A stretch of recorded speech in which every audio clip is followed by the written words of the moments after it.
So guys, something is seriously off. Up until now, not one security agency, not the EFCC, not the DSS, nor the police has claimed they arrested Verydarkman. Nigerians have been pointing fingers at the EFCC, but new reports are saying it wasn't them.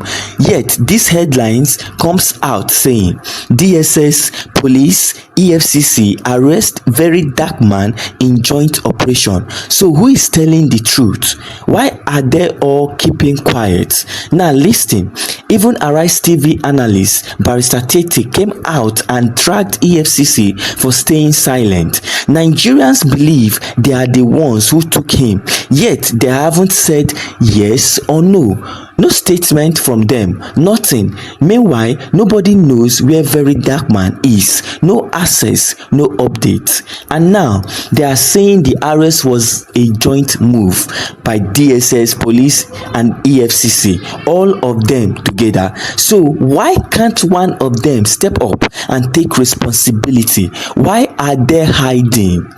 Let me let you watch this part for yourself. Check out how the Arise TV crew and Barrister Tietie are calling EFCC out for keeping Nigerians in the dark. Condemning the arrest and detention of social media activist Martin Vincent Jose, popularly known as Verydarkman. VDM was arrested on May 2, 2025 at the GT Bank premises in Abuja, while the youths who criticized the manner in which the activist was apprehended are demanding his immediate and unconditional release. They claim he was neither invited for questioning nor arrested with a warrant. While the EFCC has not stated reasons or responded to inquiries about the arrest of the activist, a report by the BBC quoting the spokesperson Dele Oyewale says that VDM was taken into custody following complaints from several petitioners on the allegation of cyber stalking. It is, however, an allegation that the EFCC has refuted. I'm joined now by lawyer and Arise analyst Frank Tietie. Frank, good to see you, and help us understand exactly what we're dealing with here. We've heard from the EFCC, the bail conditions for the social media activist, and then on the other hand, on the one hand, we hear it's based on what's it called? Complaints from individuals, and then EFCC says no, it's no such thing, it's fake news. This miscommunication, is that what is giving oxygen to this? If the EFCC is able to determine what is fake news, one would expect too that it will sell us the proper news, the proper situation of things. Right. I think I like the slogan of the EFCC where before now when it says the EFCC will get you anytime, anywhere, right? So that's connotes a very powerful organization that's ubiquitous. In that case, it's and then an individual, that kind of powerful organization against an individual, the organization should show some restraint and should show some measure of application of standards. You see, I can say this on behalf of Ola Olukayode, the chairman of the EFCC, that he's committed to standards, but sometimes, oftentimes, the operatives of the EFCC get somewhat overzealous, and when they do that, it shouldn't be too difficult to explain. Now, the problem we have here, and that's a very dangerous situation where you find young people going to the bank, the premises of the bank, going to protest because they're dealing with a very influential personality called Verydarkman that is well loved. In fact, his followership is phenomenal.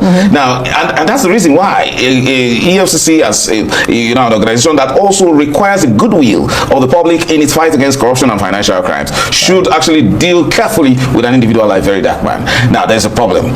He has been arrested, and then there seemed to be a form of strong, cooperation that was offered by the Guarantee Trust Bank. The expectation is a show of accountability on the part of the EFCC and the bank by simply explaining to Nigerians that this is exactly what's happening. Nobody is saying that Verydarkman is above the law. However, when it seems the bank in question says they don't have a hand in it. The young man, the VDM, was arrested outside the premises of the bank. That they've exculpated themselves, more or less. But Nigerians don't believe, and that's more reason why an authority like the EFCC should be the forefront of showing a level of accountability to the people by saying this and such a reason is why we arrested Verydarkman. And of course, because of the presumption of innocence, he should be assumed that he has been granted bail. And then so that report, given bail conditions, he will not be released until he meets his bail conditions, and he will be taken to court. Well, that's the report. That's the report accredited to the BBC. Right. However, it's nothing difficult difficult for the EFCC. EFCC has fantastic spokesmen. Whether you talk about Daily or Wilson Wajire, these are people who are very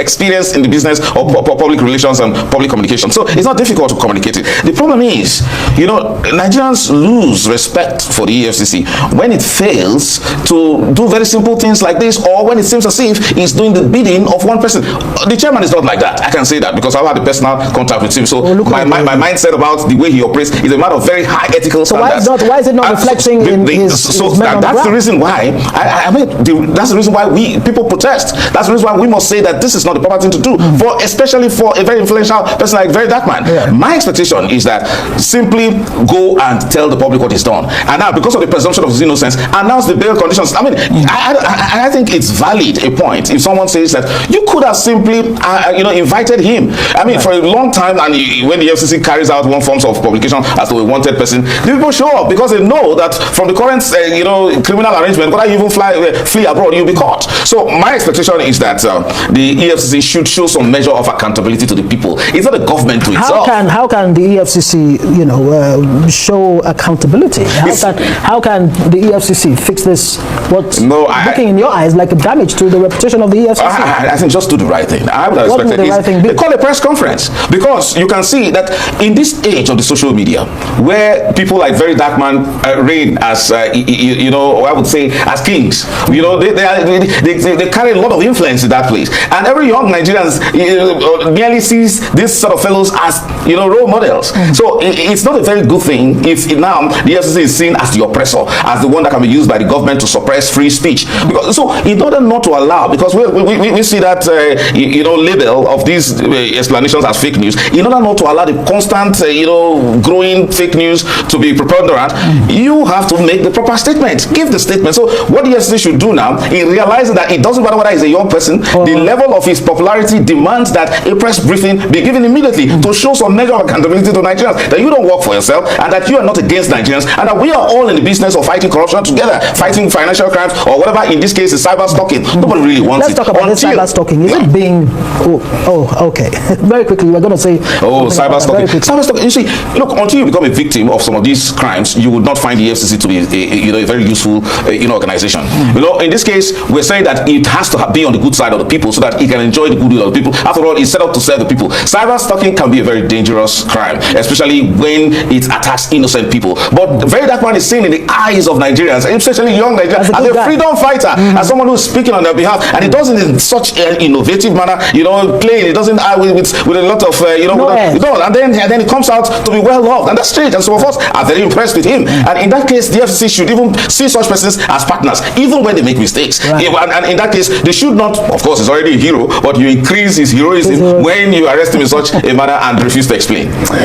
Frank Tietie, thank you very much. Let's see if the EFCC will take your advice on this. EFCC under Olukayode, I am very confident we'll do the right thing. Refuse to tell the public, and besides, when EFCC started to be arresting people, I believe you meant to say for speaking up, I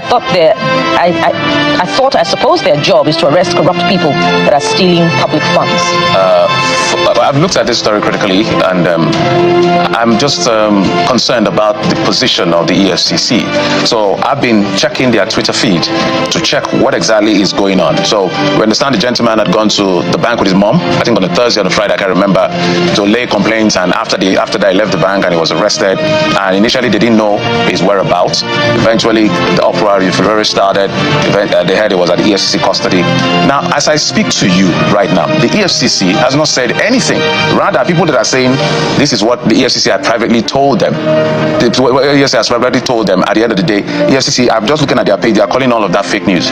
This is not acceptable. You may have a love and hate relationship for the gentleman, but if you've arrested somebody who's going to cause this kind of uproar online, this is our image in question. How do you keep somebody for how many days without explanation as to what is done officially? Because right now everything is conjecture. Everybody's just saying this is what we're told.